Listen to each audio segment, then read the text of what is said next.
you were a fan of Kinect tracking you whilst you were changing in your lounge room? All right, well, I've got a video to send you after this.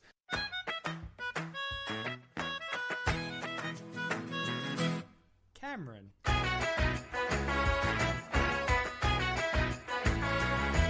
Matt.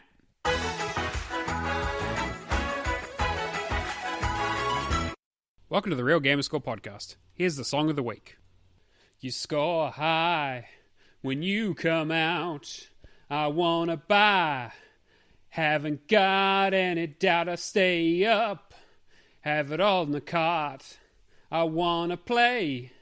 You wanna top all the charts. I got praise from the crew. Earning tens, but that's nothing new. My desire is insane. I can't stop until I play it again. But sometimes I wonder as I look at the guide that maybe you're planning on hiding your grind. But I know, yes I know how to win this fight. That's why I'm playing in the middle of the night. I gotta earn it. Just earn it. Oh, earn it. Just wait and see how I earned my achievement streak. All right, so how much of that did you guys actually get? I honestly got all of it that time. That's the first time it's actually come through crystal clear. But if you're asking me what the song is, NFI. Oh, boy. Okay. All right, well, that's highly disappointing, but that's fine. At least you guys could hear it. All right, well, I'm not going to tell you. How about that? That's fine. We'll go to the listeners. That's not how the game works. No, I'm not telling you. Someone in the chat's going to have to guess it. I'm sure someone will get it. If none of the crew can get it, I'm going to throw it out to the Discord. As soon as you hear this, post it in the chat. You won't win a prize or anything. You'll just make the rest of the crew look like idiots. Oh, so it's just the absolute usual... Yeah, pretty much. Everyday common thing in the Discord. Yeah, pretty much. It'll be... I'm sure Valak will get it. No, he won't. He definitely won't get it. But, Kirby might. Who knows? Who am I kidding? Kirby's not going to listen to this. As you can probably hear, I'm hosting the show this week. We've got Cameron here. Hi. And Brad. All right. How you guys doing? Yeah, I'm good. Really good. Oh, great. Yeah, really appreciate that. Thanks. Yeah, I'm doing fantastic. Thank you. New place is good.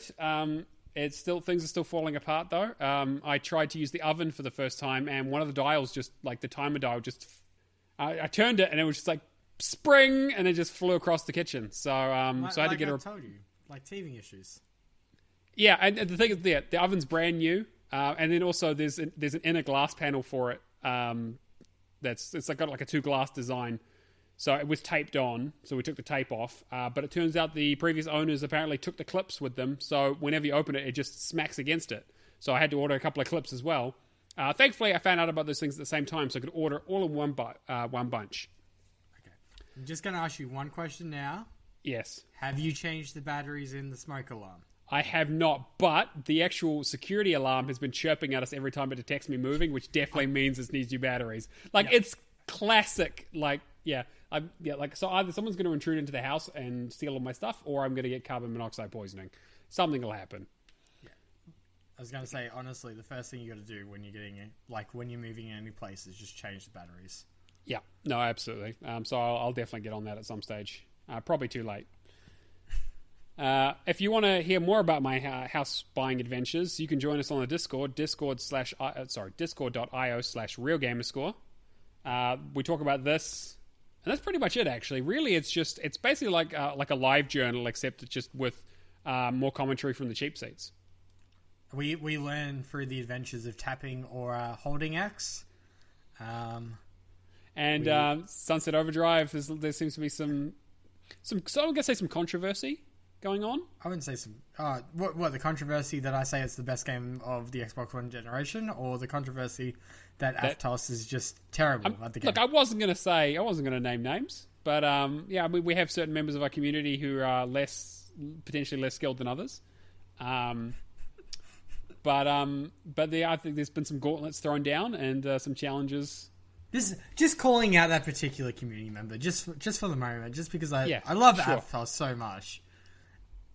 Aptos joins it, like, we're in a party, me, Kirby, Matt, and Aptos are in a party last night, and he just joins, and I think half an hour in, he just goes like, Matt, I just, like, never realized how high your gamer score is. Avid listener of the show, doesn't have a clue who I am, hadn't actually made the connection, just thought I was some random fan, which, was probably not too far from the truth. But, yeah, it is a fun realization when people actually check your profile out and they're like, oh, hey, 25th in the world. Oh, didn't realize that. I honestly, when you're in LFGs, when you're looking for groups just on the Xbox ecosystem, and then people, like, and you just tell them, like, oh, I'm just here getting achievements in, like, Rogue Company or something like that. Yeah. And they're like, oh, like, what's your gamer score at? Oh, we'll have a look. And they're like, no, like, you're using Horizon. Like, something's going on here. Yeah. The joys of not having anything else to do. Speaking of segues, patreon.com/RealGamerscore. If you want to give us some money, I don't know why you would, but some people do. So if you'd like to contribute and help keep the lights on, let us run competitions, pay for my singing lessons, because clearly they're paying off, and potentially getting some hosts who know some musical knowledge, make sure you send us some money. Monthly, it's good. There is a Discord.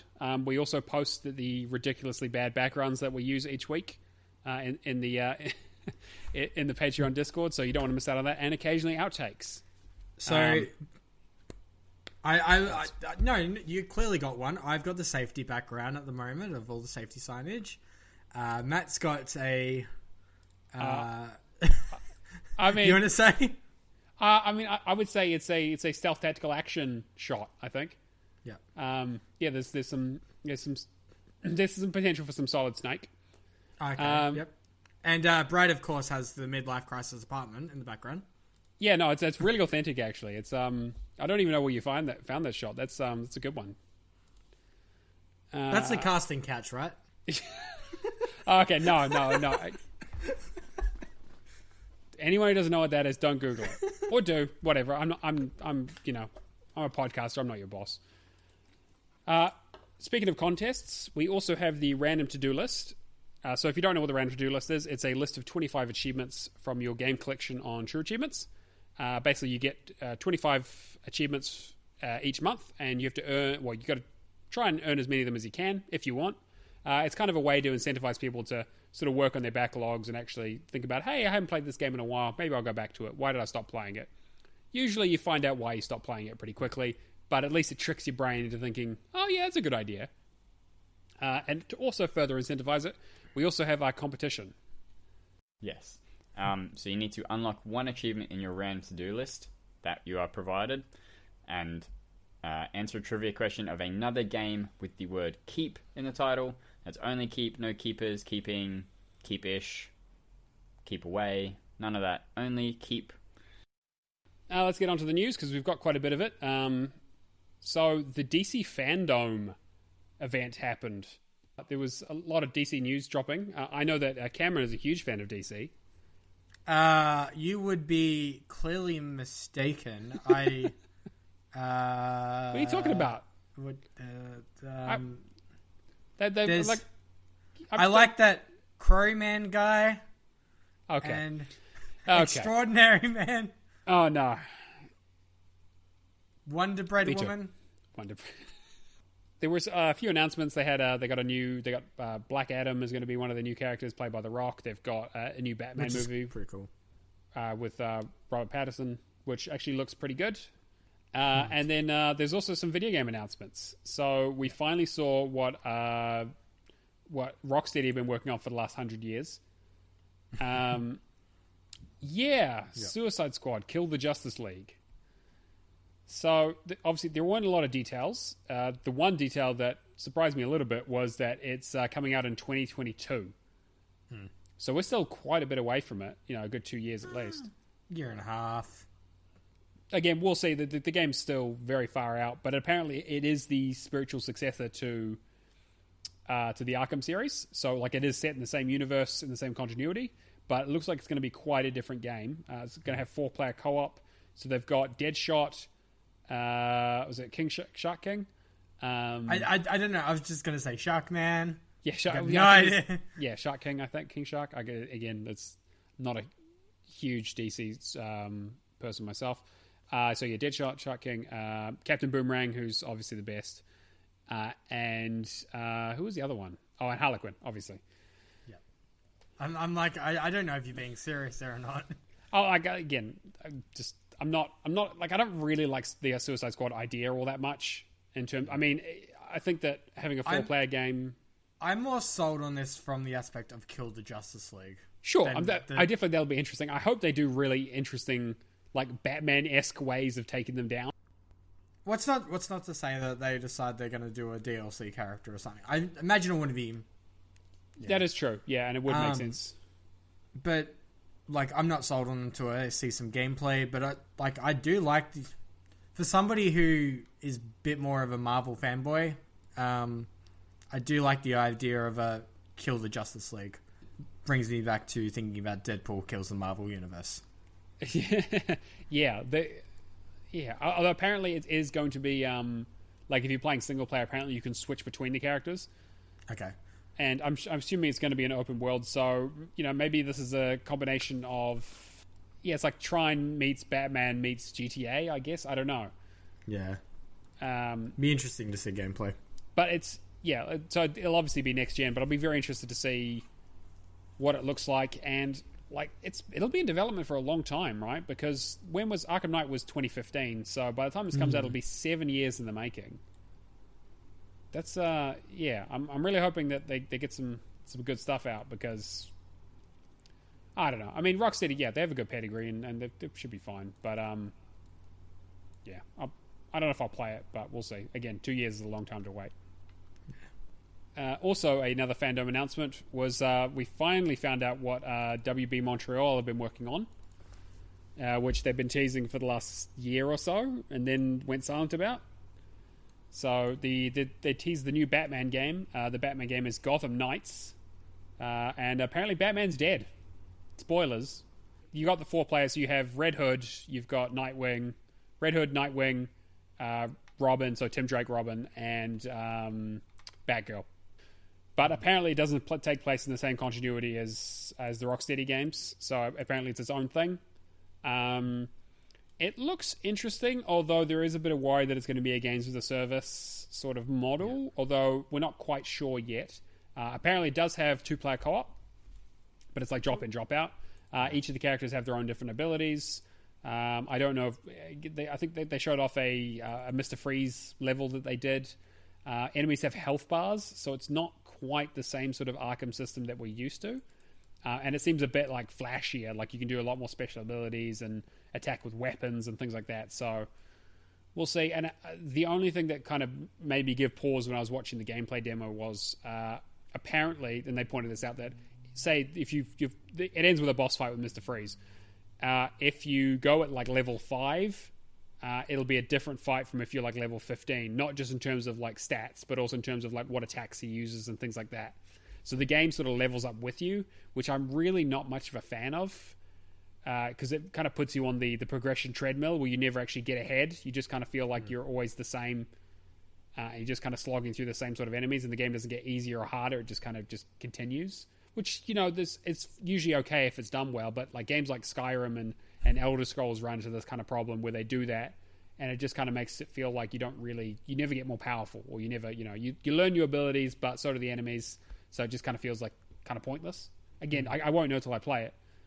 But apparently it's going to have Court of Owls involved in it, which is interesting. I'm calling it right now. Batman, so they showed like Talon, the invincible Talon, the immortal Talon, as the sort of enforcers for the Court of Owls. I'm calling it right now. Bruce Wayne is probably going to be a brainwashed Talon, and you have to fight him.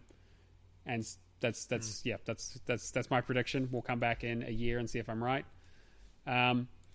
Yeah, but apparently like all the different characters have different abilities in terms of like fighting styles, and like Nightwing is apparently like stealthy, Batgirl is a lot like Batman, So it looks like it's kind of...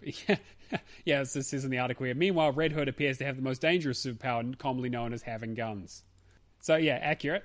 We'll see how it goes. I'm interested in it. It does look like it's... But, again, I'm a little bit worried that it's going to fall a little bit into the games as a service trap, where it's going to be a bunch of microtransactions, a lot of really grindy, like, gear stuff and leveling and raids.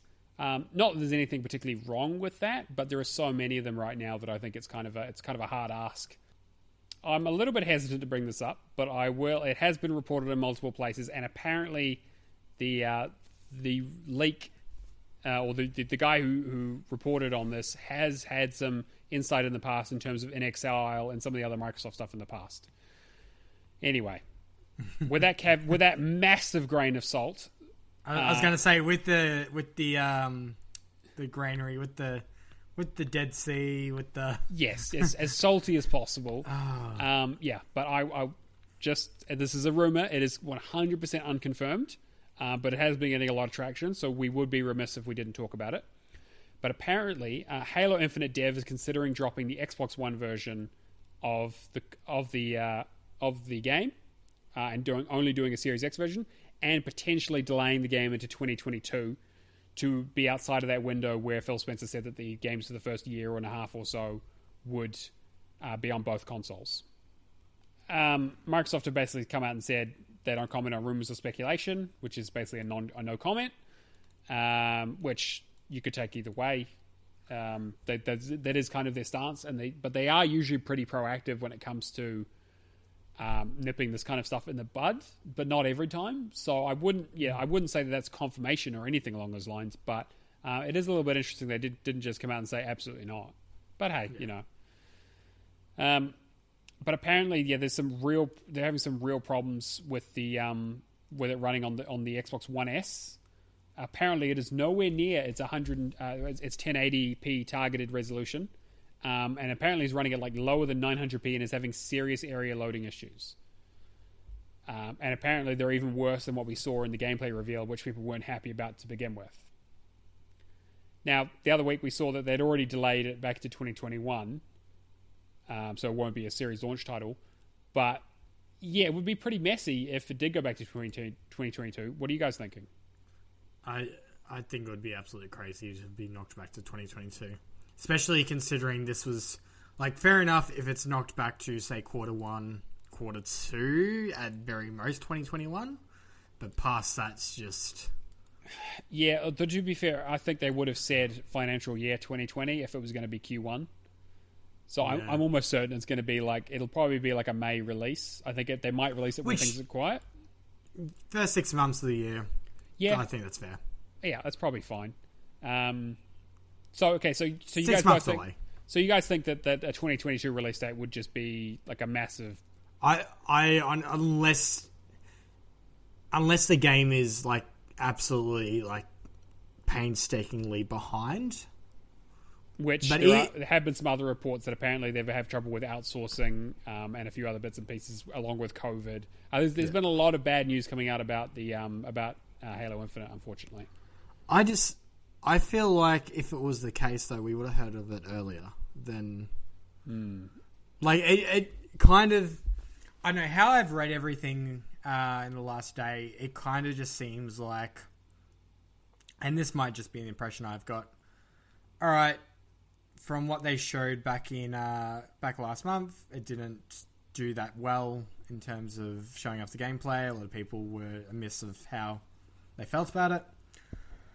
And then basically after it's been like Sony fanboys jumping on saying, well, no, this is horrible. If the Halo's the only thing you got, use like PS5 over, that kind of usual argument.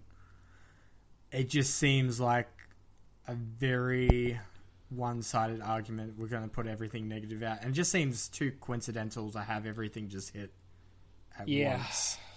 I just feel out of like anybody though, Phil Spencer getting on stage and saying that Xbox Series X games would be still supported on Xbox One for the next 2 years. Like, there would be no doubt of getting on stage and saying that if they weren't putting everything behind this. Sure, yeah, obviously, but do you think it's a good thing? I guess is more the question. I don't feel like it's necessarily holding the console, like the game's back. But then again, I'm not, I'm about the gameplay. I'm not about like whether my game is pretty. Some of the absolute worst looking games can have hours of fun over others. Like you think of, sorry, you go. I'll say I too have played Pimp My Ride on the 360. Mate. Like, there's good reason Stallion has that in his trophy case. Yeah, I mean, like, I'd like to play it on the Xbox One. Like I've said before, I'm not sure if I'm going to get a Series X anytime soon. So I would like to play Halo, but if it's going to be so hamstrung by the fact that it's on old hardware, that it's going to affect the development of the game, then they really should just can it. They really should just scrap the version and just say screw it. Like they tried, but if they have to delay the game 2 years because of it, then they're obviously just wasting their time. See, I'm just trying to think of like a comparison where I'm just going to go to racing with Playground Games, but playing both Forza Horizon 2 on Xbox One and the 360, you can see the difference in those games, and maybe the older version of the Xbox One will just have to deal with the fact that it's not going to be anywhere near, like, have that lower system. That might just be one of the caveats. Yeah, but I think part of that is that, like, because those games weren't, because the 360 versions that aren't made by, whatchamacallit, they're outsourced, yeah. They're outsourced, and I think maybe that's where this is, the outsourced news is coming out. It's like, well, to make an old version of it, they had to outsource it out, and that might not be going well. Which is the good way to do it, because you don't want to be porting a bad game into a good game. True. Paring it down is probably the way to go, and I'm really worried that they're going to be spending too much time on trying to get it working rather than actually making a good game. The black box that is game development is hidden to most people, but so we can only speculate. But it doesn't sound like things are going super well at 343, unfortunately. Speaking of things not going well, Ubisoft, who have been in the news many times over the last few weeks for a variety of terrible reasons, have just announced their latest in fantastic decision-making. So Ubisoft drops discs from the UK Xbox Collector's Editions. So, quick question in regards to this. Now, was anybody involved in cheating? I mean, not as far as we know. Maybe that's what happened, is that the guy who made the Xbox discs has been let go. Okay. So they just haven't replaced them, and they were like, you know what? Maybe they'll just get some codes, and they won't even notice. Apparently, they said it was only for the UK, but apparently some people in Europe have also reported that they're getting messages that any of the collector's editions that they're going to be buying, that are upwards of like $150, and they come with statues and extra content, that sort of stuff, are only going to be getting them as digital codes rather than discs. Okay. Tie this back to Kirby's conversation about Cyberpunk hitting on the console. Yes. And having a digital code tied to a account. Yes. In that way, I'm not surprised. I think this is going to be a common thing next generation. It probably is, but I think the interesting thing is that it's only affecting Xbox pre-orders. PlayStation 4 are still getting their discs, apparently. But it does seem strange considering they are a French developer, so... I mean, if anywhere should be getting the discs, it should be Europe. Yeah, again, not really much more to say on that, except that it's kind of... I don't know, what do you guys think? Like, are you guys a fan of... Do you guys still buy physical media in this day and age? You were a fan of Kinect tracking you while you were changing in your lounge room? All right, well, I've got a video to send you after this. All right. Yeah, so I think this is kind of... It's a bit weird. I mean, I kind of understand that this is the way things are probably going to be going as we progress through the generation into a more sort of digital future. The fact that this has just been announced, they've just decided, people have already pre-ordered. These things are coming out like in a month or two, and they've just been told, yeah, no, you're just going to get a code, no more disc. I'll go with physical media if it's cheaper, but then if I see a digital one, like even this week, if I saw digital stuff that was part of the Ultimate Game Sale, I bought it, made most of the value back by trading it in at EB. Mm-hmm. Yeah, it's like if I'm paying $2 for getting rid of a disc to have it digitally and not having to get up to change the disc, then so be it. I think the main Yeah, and I would tend to agree. Like, it wouldn't bother me all that much. I think the main problem is that this seems to, as far as we know, only be affecting the collector's editions. And a lot of people who buy those are really interested in collecting. So, they want the physical media, they want the steel bookcase to put it in, they want the statue and all that sort of stuff. I mean, I used to get a couple of those, and I've just thrown them all out over the years. But, I think this kind of messed up that this is the people they're targeting with it. I've got both my Call of Duty Black Ops 3 and 4 collector's editions behind me. There you go. Yeah. Don't know why I bought them, but... and then there was just one other thing that's happening. As we talked about, I think, was it last week? I think we talked about the Epic versus Apple controversy that's going on. Oh, Microsoft backing. So, yes, Microsoft have come in and basically said that they're supporting Epic to an extent. They're not supporting them getting Fortnite back on the platform, but they are supporting them in getting the Unreal Engine and SDK back up and running, because obviously they have a vested interest in getting developers to be able to build games for mobile, because a lot of those get ported over to the consoles. And a few other companies like Spotify and stuff have been siding with Epic, so it'll be interesting to see how that goes. We'll update you as we get more details. But essentially, this is just billionaires fighting billionaires. It's Bruce Wayne versus Tony Stark. Who can throw more money at the problem? Exactly. But so I'll just grab some popcorn and watch from the sidelines for now. Cheap popcorn, though, because I haven't got any money. Let's get into what we've been playing. Alright, so just going back to Remnant, got everything done except for the one achievement for the one unobtainable for talking to, what's his name? I don't even remember. You got to strike a deal Rat with guy on the thing, and you just got to make a better deal to get some armor.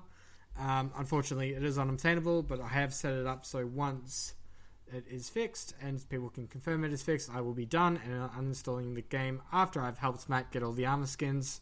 Oh, we'll have the armor skins done before that gets fixed anyway, so... Yeah.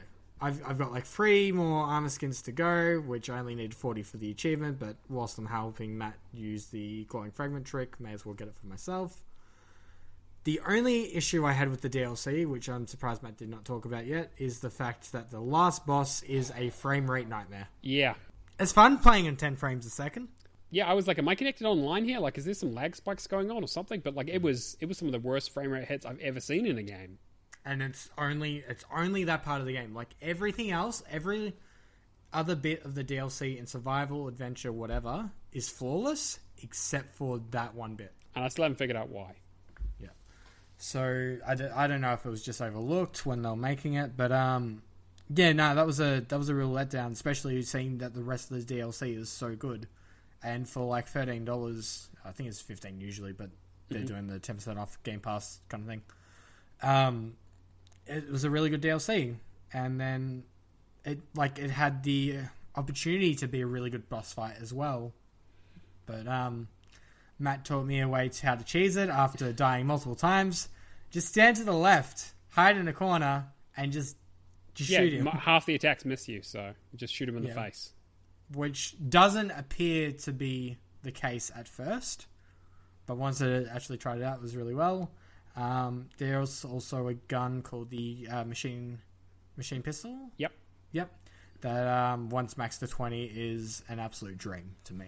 Yep. So and you can get that in the new Ward Prime area. So we'll do that when we go through it with you, Brad.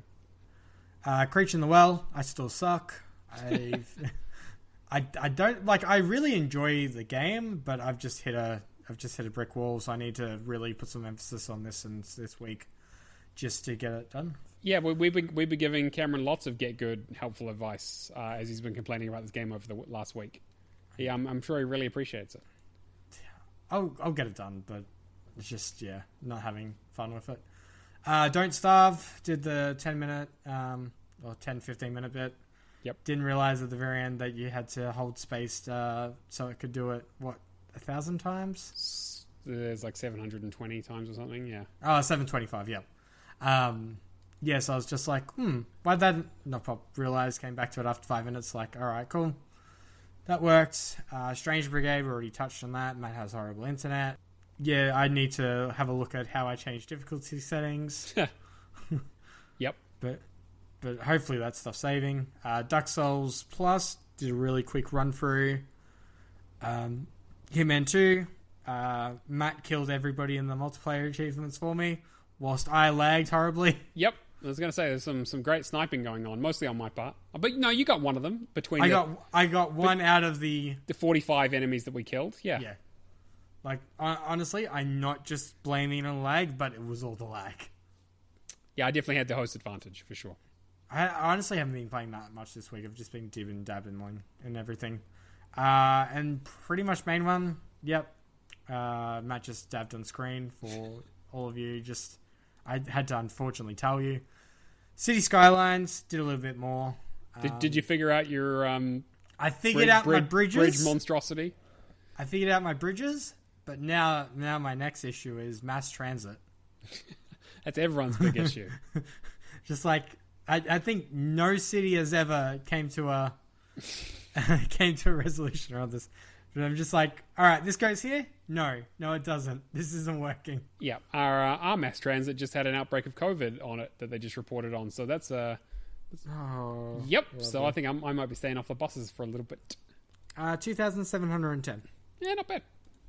Oh, and I did dabble in some Sunset Overdrive last night because Aftos was complaining, and I will proceed to smash this out this week. It is an amazing game. 10 out of 10.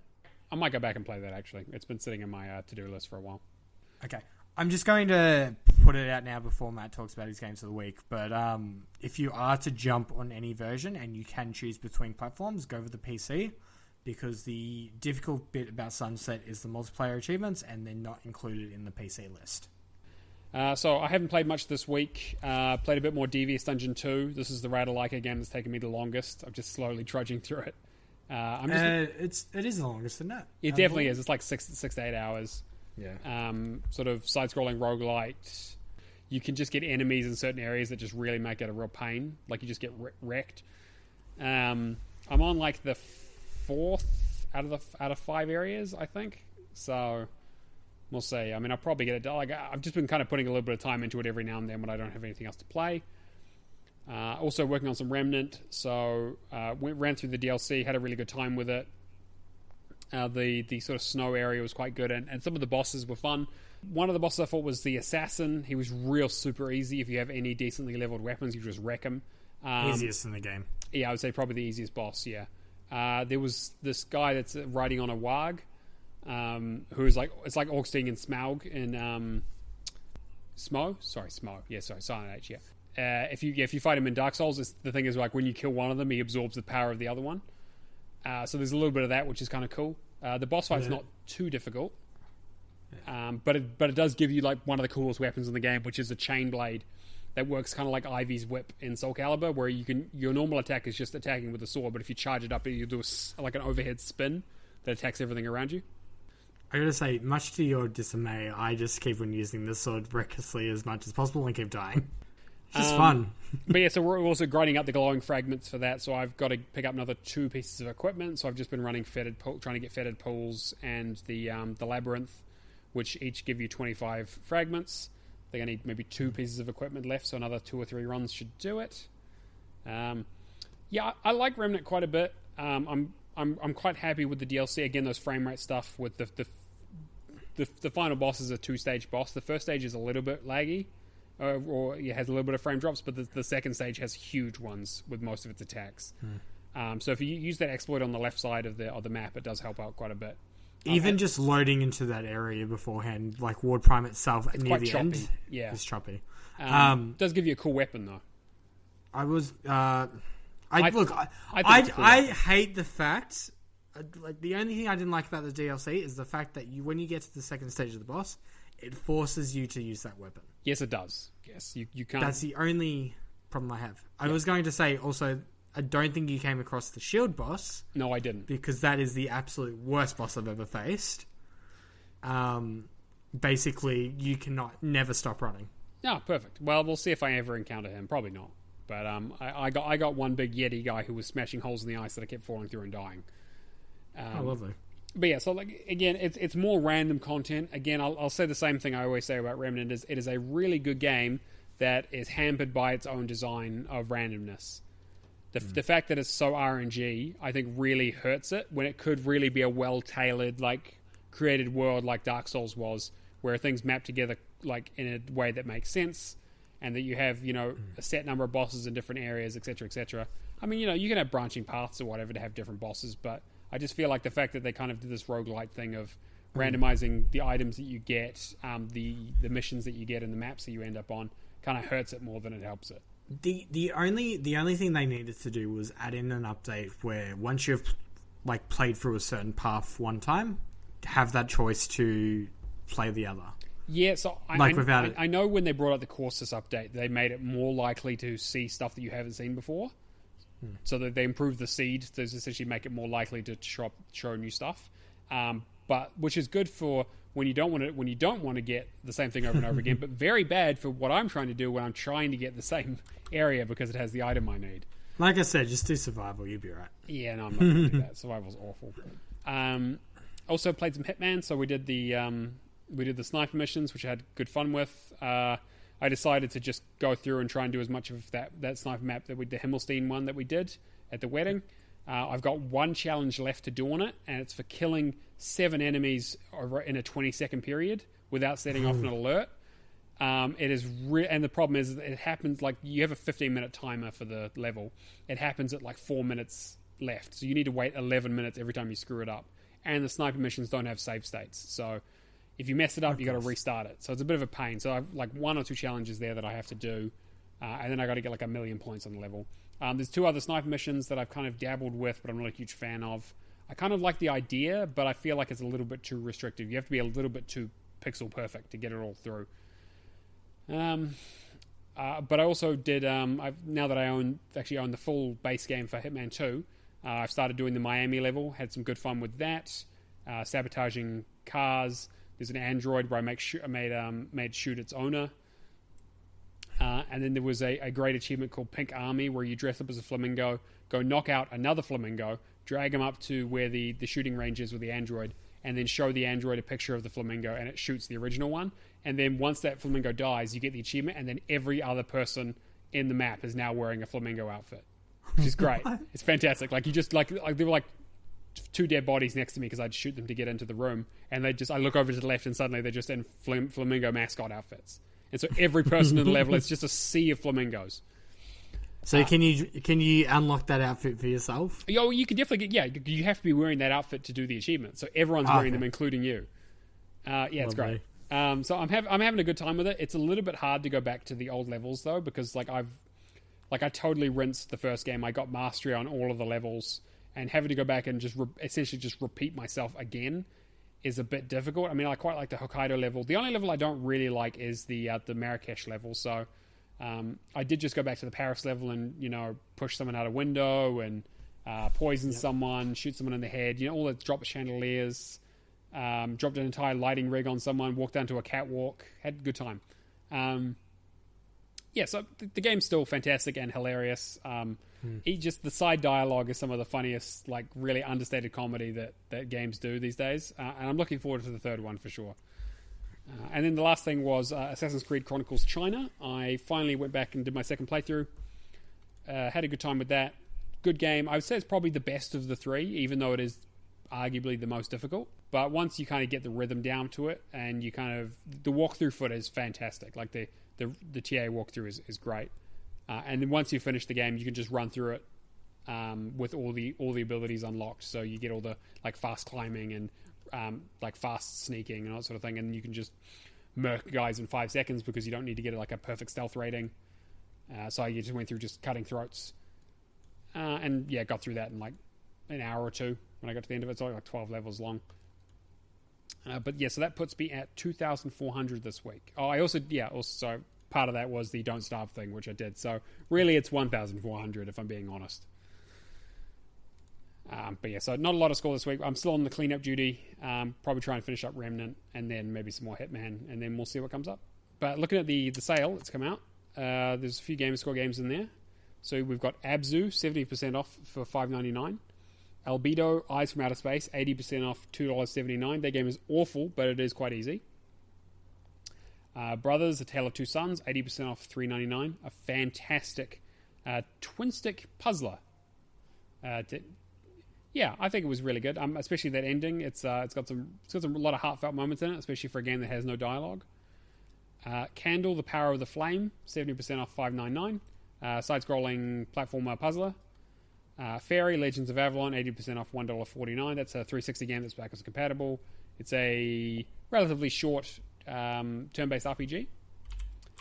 And then Stone, 25% off $11.24, which we've talked about before, is a venture game with a koala who's on various illegal substances. And there's quite a few other things on sale, but most of them we've talked about before, or the sales aren't that great. In terms of recommendations, I'm going to recommend Infinity Runner, 70% off $2.09. It is a first-person runner, I guess. It's like, where you're always running forward, and you just have to kind of choose lanes and jump at the right time and duck under things while you're running through a ship, and also turning into a werewolf for some reason. Surprisingly good, actually. Like, I had a lot of fun with it. There are a couple of slightly difficult achievements, but most people will get through it just fine. Cameron, what about you? Just recommending Onrush, which I played when it was in Game Pass. Quite enjoyable. It is 80% off for $8.99. If you kind of want that kind of like burnout-free takedown kind of experience, just knocking cars off road, that kind of stuff. In terms of potential purchases, I'm thinking about picking up Sherlock Holmes Crimes and Punishment Redux, 80% off $7.99. Really good deal. They re-released the game. The achievement list is easy. Oh, okay, Redux, yep. Why can't we afford our mortgage payment this week? It's like, well, let's do some deduction. Yes, exactly. In terms of games this week, I'm probably not going to buy anything because I used the opportunity last week to clear a lot of my physical media into digital media with the Ultimate Game Sale and traded it all in for $930 for my Series X at EB. Cool, so that'll probably get you half of the Series X, right? Yeah, like a really nice Series X looking cake. Yeah, exactly. Yeah. It'd be like everything is cake. Yeah. The knife you cut it with is actually cake as well. Yeah. Okay. So okay. Before Matt says anything, I'm going to point out the fact that Isaac's questions have been included this week. I put them in. Yes, that's what I was going to say. Okay. Yes, I'm the one who put them in there, so I was just about to announce them. Thank you, Cameron. I was just making sure because somebody who is usually hosting the podcast seems to always forget you, Isaac. Yeah, exactly. We always remind him, but usually on the show because he's forgotten. Okay, so Isaac, our faithful question asker, and also if you want to ask us questions, we always do appreciate them. You should send them to us. We do like having a bit of a chat, especially on sort of lighter episodes like this one. So his first question was, when I got a 360, people were very against quote-unquote cheap, easy Gamerscore games like Avatar. Obviously, now that we have things like Ratalaika and Quick Gamerscore, but I'm talking about games you don't even have to play or experience to get the 1000G. Were you guys against easy games back then, and how do you feel now about them? Cameron? I'm just going to say now, I dabble in both extremely difficult and long games and easy games. Both. We were having this conversation in the party last night. My highest TA ratio game is Forza Horizon 4. Yes, that's one game. Which people constantly complain to me about the Eliminator being too hard. It is too hard. It's not hard. It's a 4.0, I think. Yeah, like it's not hard. And no. I'm probably going to upset all of our community that has racing game titles, but it's not hard. I'm sure Drag Frame is going to love to hear that he's getting a shout out on the show. I gotta also say, quick shout out to Drag. He hit his 35 for Dirt Free. Oh, so good job, buddy. Good job. Yeah, racing game. What about Rocket League? Rocket League's not a racing game. It's a football game. Yeah, just haven't you happens played to have Rocket cars League? in it. No, yeah, I'm not disagreeing with that. I'm just saying that my top 10 has a good mixture of adventure games, survival games, and racing games. All Your Race Belong to Us 2.0. It is the longest achievement I ever did. I've listened to so many podcasts during it.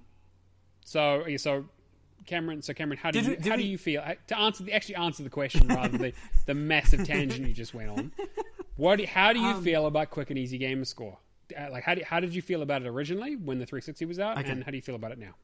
Back when the 360 is out, I wasn't actively an achievement hunter during the 360 generation. I was basically playing in regional tournaments for like Call of Duty and Halo and that kind of stuff. Back then, I only dabbled in Gamerscore, and I think at the end of the 360 generation, my score was like 4K or something around that, like tiny. So I don't think I have that. I don't think I have an opinion during the 360 generation, but I feel the start of the Xbox One generation to now. Look, Radalaka and all that has saturated the market. There is definitely a lot more opportunities for easier Gamerscore now. However, I don't necessarily think that's a bad thing. There's quite a few Radalakas that I play that I do enjoy. Obviously, something like a visual novel where you're just skipping through and all that is just easy points, and you're essentially buying Gamerscore. But there is games like Dark Souls that I completed this week where it's a little bit longer, still an hour or two, but completing 100 levels, and I'm just like, it's basically the equivalent of wasting an hour or two or just a flash game. But it's still... Yeah. Some days you just need a basic, fun game that doesn't require you to think that hard. Saying that, I purely think at the end of the day it comes down to what kind of gamer you are. I mean, if you're essentially just buying everything sub 1 hour, then yeah, I'd seem to have a problem with that. But, I mean, if your tag has a good mix of easy games as well as more difficult ones with higher TA ratios, I think that's respectable. Yeah, I'm kind of with you. Again, I quite enjoyed the old school days where it was a lot of movie license game and discs games. Like, I used to rent a lot of games. So if you go back and look at my tag, you'll see pretty much every movie license game or easy completion on the 360 I have. Definitely can't say that about the Xbox One just because there's so many of them now. I don't necessarily think it's a bad thing. I mean, it has basically inflated Gamerscore to the point where it's almost useless. But having said that, anyone who is serious about achievement hunting can't get by just using those easy games. You have to actually play some good stuff to get into, top 50, top 100, anywhere along those lines. Like, I would be surprised if I saw someone who had only Radalaikas and, walking simulators and stuff in anywhere near the top. So, like, you use them to boost up what you've got, but you need to have a solid foundation, and there just aren't enough of them to outweigh the number of games that there are out there that are difficult and do take time. Having said that, the only problem I have with it is that I just don't have the money or the time to keep up with all of them anymore. I feel like they're much less fulfilling experiences. Not to say that I wouldn't play them, because I do. But, yeah, I don't necessarily think it's a bad thing.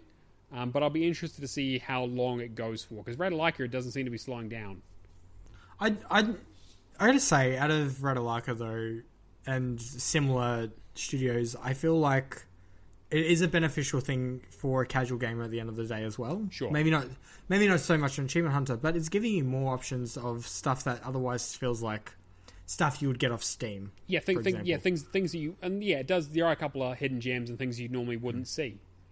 You think in comparison, close of 2013, beginning of 2014, how many games we had on the Xbox One generation compared to now? Yeah. Like, the frequency of stuff dropping compared to back then, where the free launch titles, I can remember them were... actually, it would have been... Free day one launch titles were Dead Rising 3, Rise, Son of Rome, and Forza Motorsport 5. Yep. And then on top of that, I can think of... FIFA 14. Fighter Within. Was that a launch title? Yeah, pretty sure it was, or at least close. It was launch window for sure. Okay, launch window. Because it was Kinect, yeah. Because I'm just trying to think of the exact games that did launch on... Oh, and then Assassin's Creed 4. Okay, one. Yeah, Assassin's Creed Black Flag. But yeah. Yeah. I know, I think it's a good thing at the end of the day. Yeah, I'm glad that places can self-publish, and that, especially because I quite like visual novels as a medium, so I'm quite glad that they're finally coming to the Xbox One, and that there's a place for them, and also like a decent reason to play them for people. They're good jumping off points, and if you want to get some easy points, like whatever, like the ratio, TA has the ratio system for a reason. My ratio has gone down because I played so many of them recently. Like I'm sitting at like 1.78 rather than 1.8. I'll probably recover that a little bit as time goes on, and I will clean up some of my backlog. But, it is what it is. I don't think there's anything particularly wrong with it. I just wish that I had access to more of them. I had more time to play them. See, 2021 goal for Matt, Halo Master Chief Collection. You do know if I start that you're going to be helping me through that, right? Like that's. I was going to say, mate, you're going to be pushing the ball up the hill just with me. I agree to help you until I finish, and then you'll be like left behind. No, absolutely not. No, there is no way I'm not starting this game unless the prisoner chain is on both of our ankles. I ain't starting this. I will commit to helping you with. Oh fuck! Yeah, there's a lot. There's a lot. I will commit to helping you with the speed runs and Lasso, ODST, and Reach. No, Lasso. That's as far as I go for all of them, especially Halo 2. No. Lasso Halo 2 is fine. Lasso Halo 1, never again. No. Never again. So there's no way I'm starting that. Yeah, that's fair. Good games. I like Halo, but I'm never going to play Master Chief Collection. All right, and then so for our second question, hey guys, as we all know, there are some terrible versions of some pretty good games or series, i.e. Forza Street, Gears Pop, a few others I'm sure. Why you just go attacking the mobile games like that, Isaac? Because they're awful. He's 100% right. I was going to say, an abomination. Single mothers need something to play too. And Gears Pop, that's the first thing that comes to mind.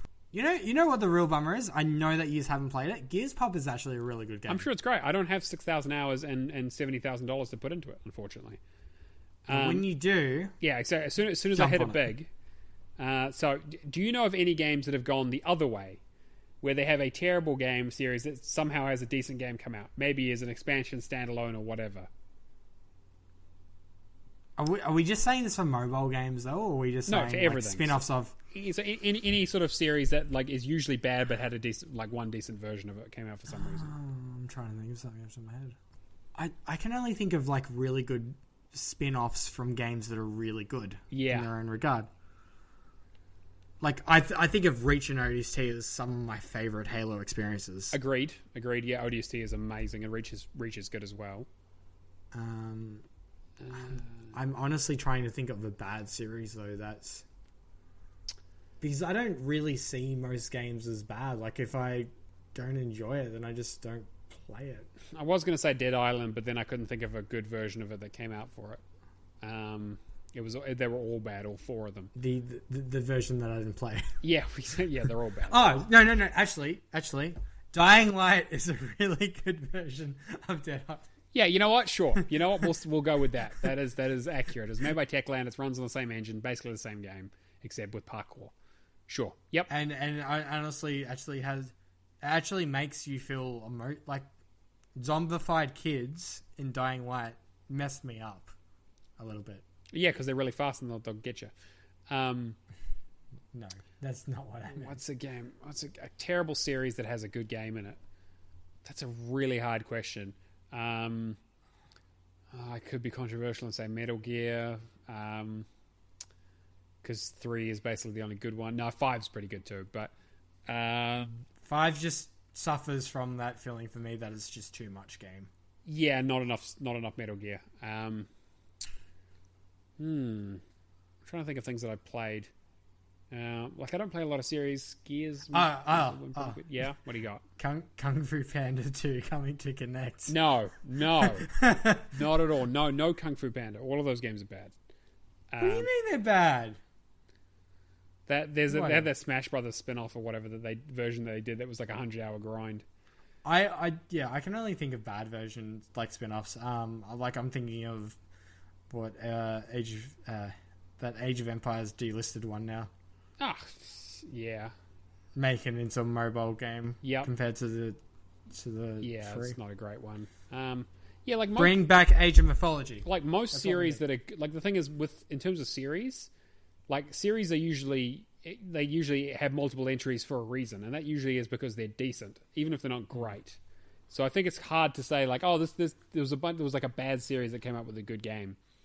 Let's get into the milestones.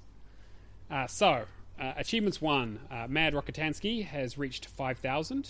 Fista Roboto, which is a great name, 6,000. Fight Club has reached 8,000. And Tatey has reached 19,000. Damn, that's impressive. Nice. Gamerscore. Aftos84 has reached 200,000, and Buck Marley. No. What? No. He didn't. It's fake. It's fake news. He used Easy Games. Oh, okay. Yeah, no, he definitely did. But Buck Marley 155 has reached 650,000 Gamerscore. Nice. TA score. We've got Calevra yet again with 500,000. Also with. I was going to say, this has been a few weeks in a row. Yeah, it's about 4 weeks in a row. I'm pretty sure he's timing them right for the podcast at this point.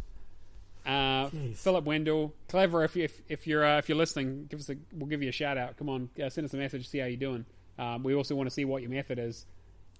Philip Wendell has also reached 500,000 TA score. Salzbar has reached 700,000, and Daniel JJ14 has reached 1.5 million, which is very impressive. Nice. Games played. Black Buff has reached 1,000 games played, which is too many. Don't play that many games. Completed games. Chin Doctor's reached 700 or something, whatever. Till he reaches that million, I don't care. We've got completion percentage. We've got Crunch Flake, who's reached a new milestone of 40%. So that's 7,055 achievements out of 17,628, which is not bad. Nice. NBA Kirkland has reached 80%, and he has 25,921 out of 30,771.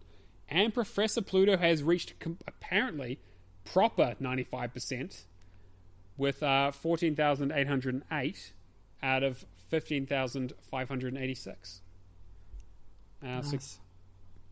Yeah, looks like it. Yeah, just completely wrecked that. I got back to 94% today, because I've been starting too many backlog games, unfortunately. And then streaks, we've got Wakapel has reached 2,500 day win streak, and Lord Chabello 13 has reached 2,250,000 day win streak. And leaderboards, you got Mark B, who's now on the top 1,000 true achievements leaderboard for party games. What happened this week? Nothing happened this week. What are you talking about? Like, kids were born. No, I'm not. What are you talking about? There's no milestones happening, mate. If anything, Mr. Alex Professor Pluto, who is now the father of a beautiful child, will be earning less Gamerscore than ever, which is amazing because he basically didn't earn anything anyway. Him going on about how he's going to have so much time to play video games now that he's going to be looking after a kid and awake at all hours. I should ask, did he ever come back to the party last night? Oh, absolutely not. Are you kidding me? I'll be back in a bit. Really? No, he will not. I think that brings us to the end of the show, potentially forever.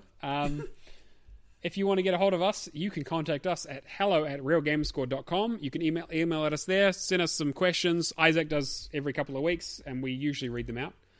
But yeah, we love questions. It's really great for shows like this where, we haven't got a lot of news and we're not playing a lot, but we do like to hear the sound of our own voices.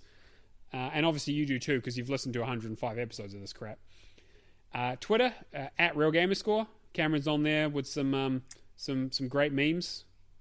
Some really bad memes, but there are some great ones on there too. You just kind of have to sift through them. Discord, as we mentioned, discord.io/RealGamerscore. You can come talk to us and the community. Patreon.com/RealGamerscore if you want to give us some cold hard cash so we can keep the servers running. Buy new equipment. Basically, most of the money that we get from that, we reinvest straight back into the podcast because we love doing this, and we want to keep doing it. If you want to be on the show, send us a sample of your audio and let us know what your setup is so we can kind of do a bit of syncing to make sure that we're all set up and it sounds good. Otherwise, you'll end up with some clap problems or some echo, which we've never had before in any of our podcasts. They're all perfect audio quality because I edit them. Anyway, if you want to help the podcast, you can subscribe to us on iTunes, Stitcher, Spotify, Kingsman Radio, all of those amazing platforms. Leave us a review, but also let us know. Kingsman's Radio again. Kingsman Radio, iHeartRadio, Kingsman Radio, same thing. Leave us a review, but make sure you tell us you've left a review so we can go and look at it. 5 stars only, though. If it's below that, just don't waste your time. And then tell all your friends. Word of mouth is a big thing for us. Again, if you're getting into a boosting session, casually crowbar it into every conversation you do. Retweet our twits. Subscribe to us on YouTube. Re-download the podcast a bunch of times to inflate our numbers so I can get a sponsorship. And Patreon, of course, because we need some money. And also, if you want to get in contact with me, you can go to hell. But if you're already there, like most of us, Neomaster on pretty much everything. Is that you confirming that you're going to do Dante's Inferno DLC this week? Oh, boy. I tried it. I went back. I was like, oh, that's the last achievement. Man, I should probably get on that. I tried it. I can't do it. Okay. So we'll add Sunset to the list. We'll add Dante's Inferno to the list. I'm going to do Sunset. I will definitely do Sunset. Dante's Inferno, like the last achievement, the last achievement for Vanquish, Mein Leben, and then like a bunch of the stuff from Resident Evil 7. And then like the hardcore difficulty for Dead Space 2. Like those are the ones that I'm never going to get. All right. Okay. Mein Leben, I'm accepting of the fact that I'm probably not going to get that. Look, I do what I can. Anyway, yes, you can contact me on Neomaster, on True Achievements, on Xbox, on the Discord. Hit me up. Met some new cool people who joined the Discord and want to hang out.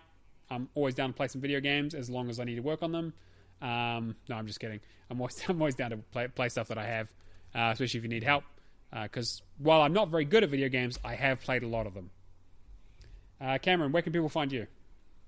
You can most commonly find me on the Twitter. I'll just be watching That's So Raiden, as well as straining to withhold my singing skills at funerals. Oh, gosh. You can find me under the Xbox Achievement Community on Facebook. Where else can you find me? You can find me under the gamertag Shadowless Space Edge on TA and Xbox.